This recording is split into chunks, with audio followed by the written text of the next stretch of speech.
Acacia Street, and I'm here to talk about the proposed water increase.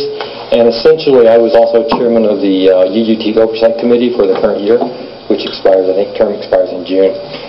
We were presented our report about 3 months ago. Essentially, the increase in water rates that's proposed turns out to be quite a windfall to the city over the next few years as this proposed increase is implemented. Effectively, in the year ended 08-09, the city collected $255,000 for the water portion of the UUT. That was the $255,000 in tax.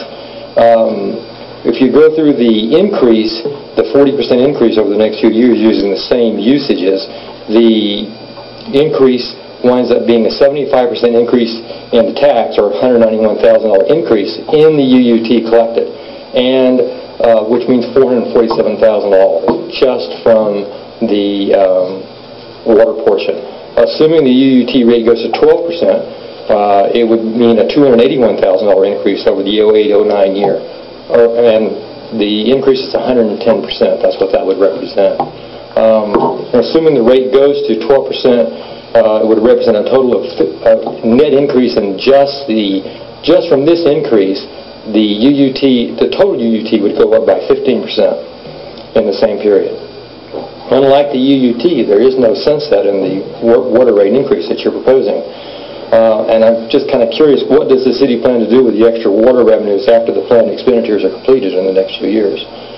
As to the water meter charge, despite Mr. Inman's explanation, residents with larger connections are effectively getting double charged, double whacked, because first they pay for the larger connection, and the reason for the increased cost for the larger connection is that those guys also are using more water. Well, there's also a scheduled increase. If you use more water, it's a graduated rate. It's kind of like the income tax rate. The more you make, the more you pay. It's a percentage. So you're getting double charged for the same thing.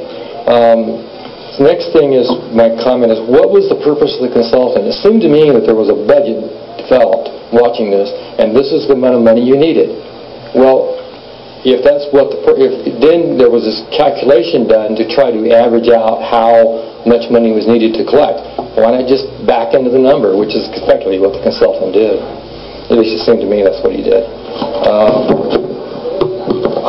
Finally, I guess my question is, what's the rush in implementing this increase? It's been served for years since there was an increase.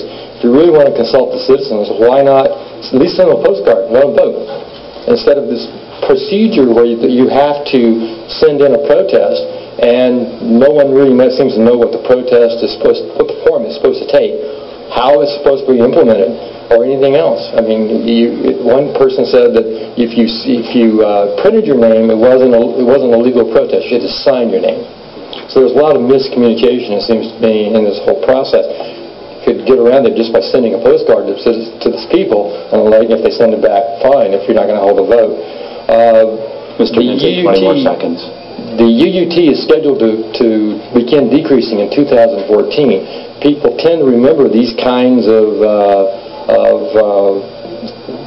actions, and if the people do not vote to extend the UUT at the rates that 12% or whatever rate the city council deems it wants to extend it to in 2014, you may have dug a pretty large hole with the citizens, and then where are you going to get the money to be able to